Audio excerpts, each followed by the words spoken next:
Assalamu alaikum, peace be upon you all. I am really excited to be sharing this morning. I'm in a really happy mood and I'm doing really well, and I just wanted to share a message about the benefits and the immense value of the truth. So the truth is something that's a deep concept, and everybody debates what is the truth, who is the truth, where is the truth.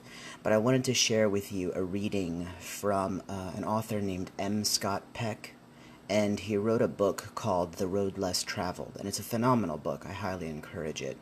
But in this chapter, and the name of the chapter is Choosing a Map for Life, he opens this chapter with a few sentences, and he says, "Truth is reality. That which is false is unreal. The more clearly we see the reality of the world, the better equipped we are to deal with the world. The less clearly we see the reality of the world, the more our minds are befuddled by falsehood, misperceptions, and illusions. The less able we will be to determine correct courses of actions and make wise decisions." And I wanted to start with the importance of truth because something that is important to remember, especially when we're trying to feel better about ourselves and feel better about the world that we live in and make sense of all of the craziness that's going on in our lives, is that the truth is an essential reality, and it's really important, and it has real consequences in our lives. So I wanted to go and describe a little bit about what M. Scott Peck talks about when he talks about the map of life, because I think it's a very useful concept. And what he talks about is that the map of life, imagine that you have a map in real life, right? You have a map, it tells you where you are, it tells you what you should expect in your surroundings, and if you read it properly, it tells you how you will get to go where you're trying to go. Now, when you have an accurate map, that's perfect. You know, it tells you that you're on Smith Street, and if you make a right, there's an opening right here, and you'll be right there exactly where you need to go. Perfect. But what happens when you have a map that is inaccurate?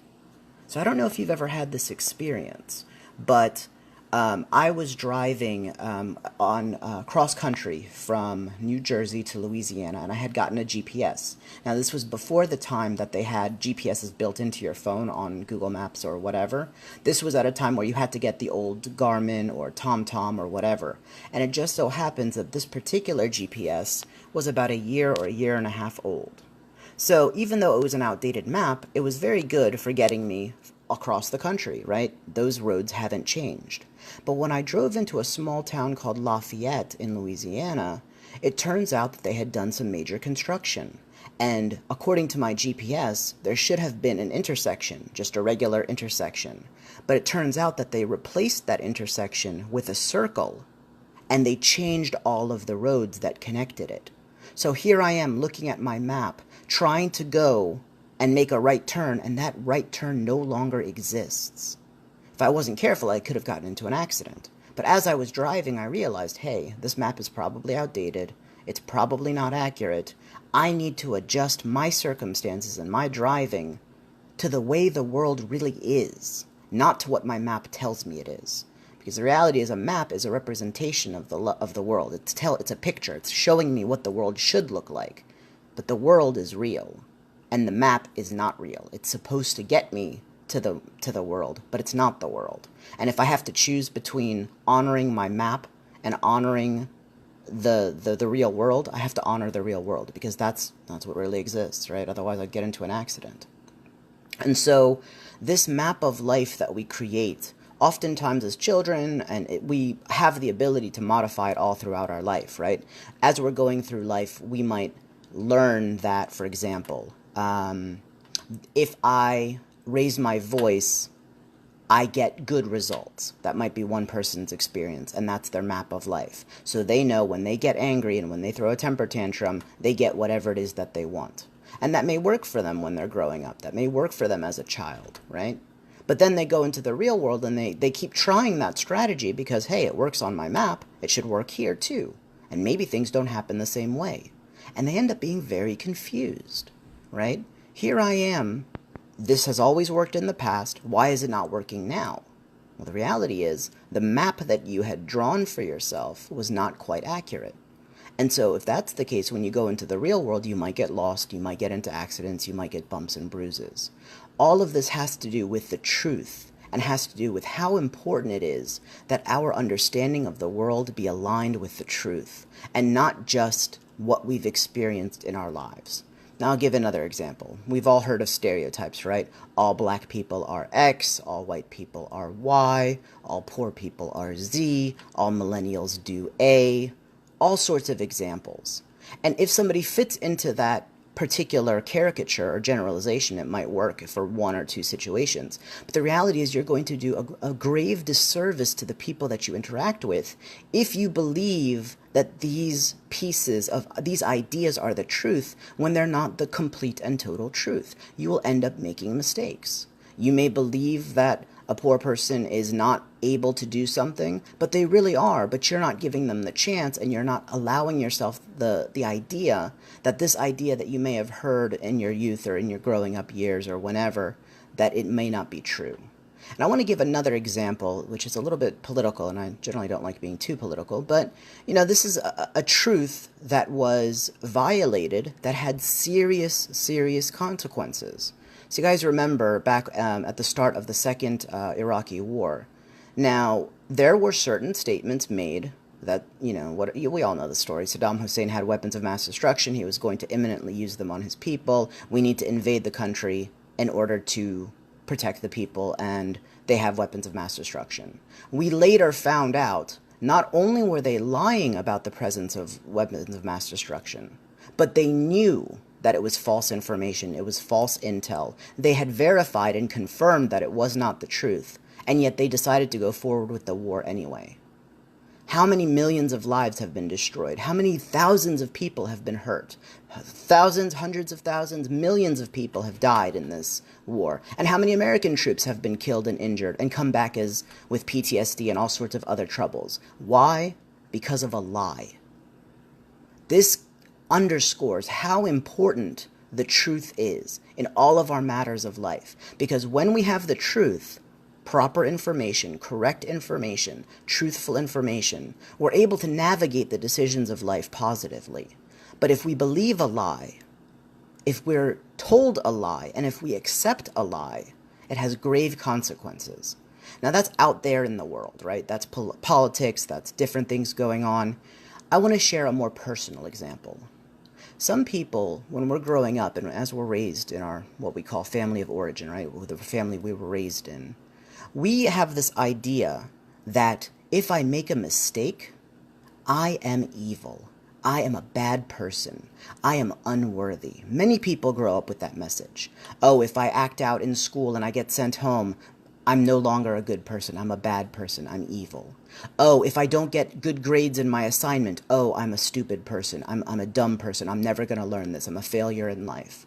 If I don't win the soccer game or the basketball game or the football game, oh, I'm weak. I'm no good. I'm a terrible person. These kinds of beliefs are things that we etch into our maps of life at a very young age. And oftentimes we're making this map of life based on other people's opinions, right? We're listening to our parents, we're listening to our siblings, we're listening to our friends, we're listening to our teachers, we're listening to all sorts of people. And they have opinions, and everybody has an opinion. And this is sort of a crude example, and I excuse my French, but there's a saying that I really like, which is an opinion is like an asshole. Everyone has one. And the reality is everybody has an opinion. Everybody's going to tell you what they believe is the truth and what they think and what their opinions are. But that doesn't make it true. That doesn't make it true. If we accept truth in our life, we're able to navigate life in a better way. But if we believe lies and we accept things that are not true and we live our lives based on lies, we end up in a lot of trouble. And I want to talk a little bit about the consequences for having erroneous maps. So one of them is obviously, in the case of the Iraq War, grave injustice, grave pain and suffering, both for the Iraqi people and for the American soldiers, economic distress. There's lots of consequences. And in this example I just shared about, if I get bad grades, I must be a bad, evil person, I must be stupid. That has grave consequences too. It makes us feel bad about ourselves, go through life doubting ourselves, hating ourselves. Why? because of a lie. It's not the truth. It's not reality. However, the benefits of actually having the truth are beneficial.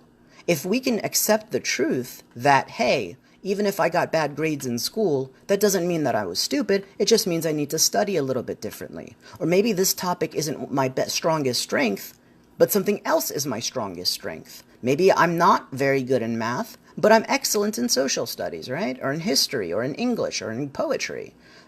It doesn't mean that I'm stupid.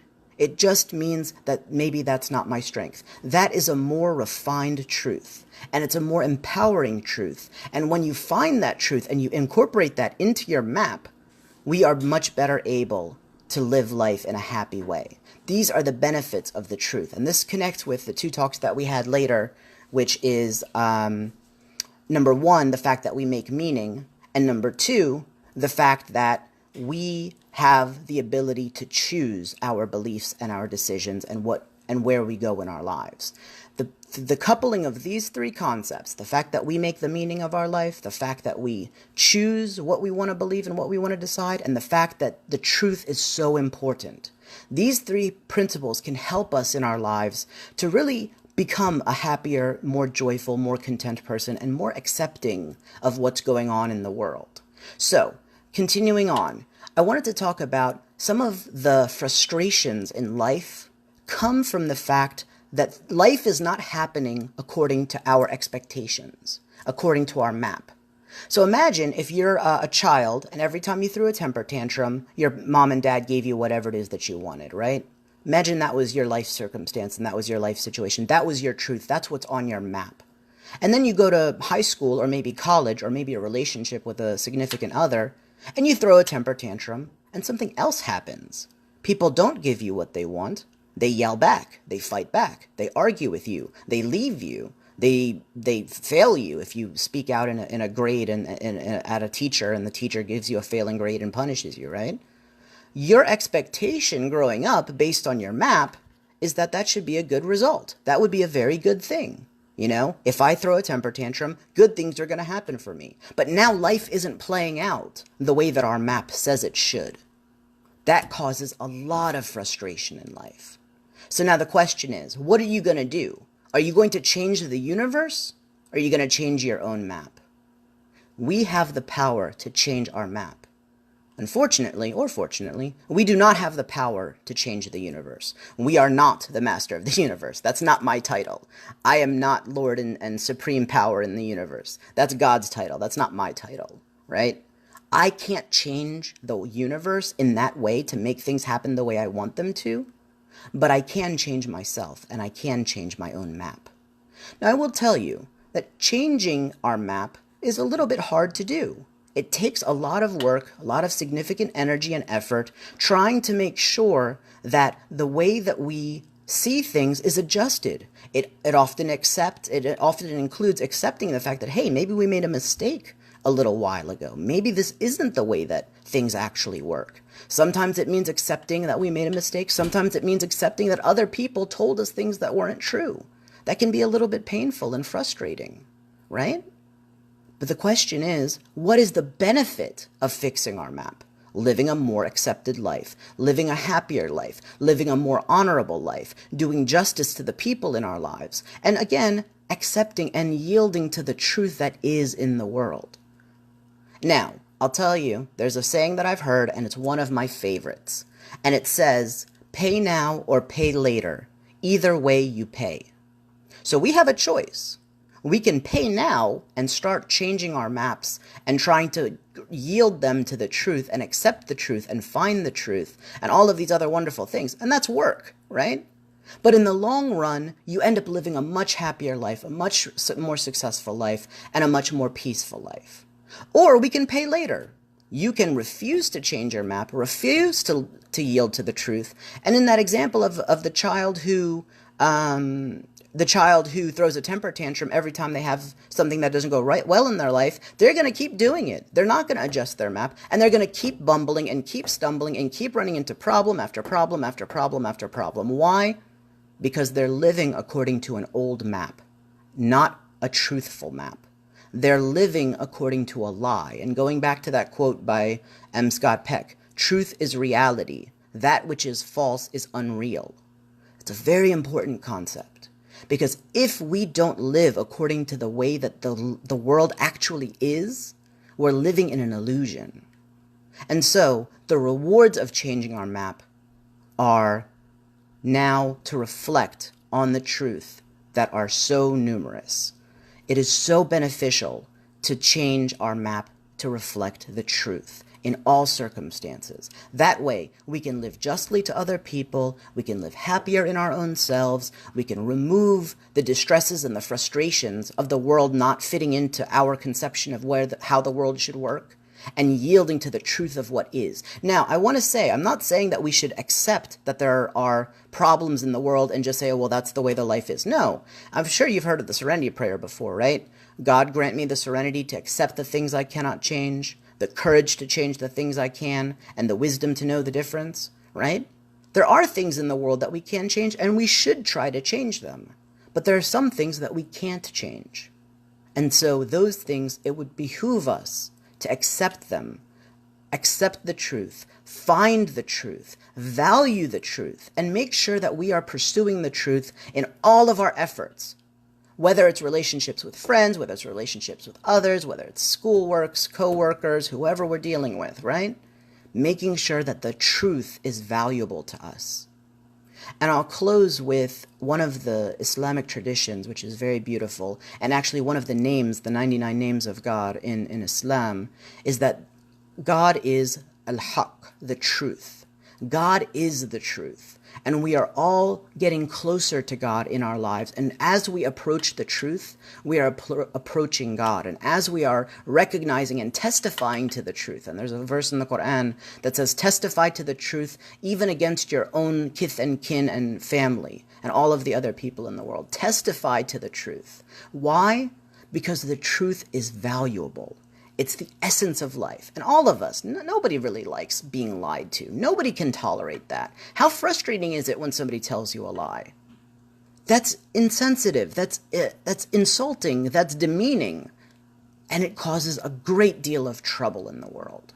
So for these reasons and more, I really do want to share with you the importance of the truth and making sure that that is our highest standard that we have, and also making sure that we understand the value of the truth and why it's so integral for living a happy, fulfilling life.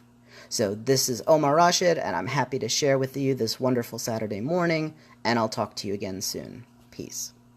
Wa alaikum assalam.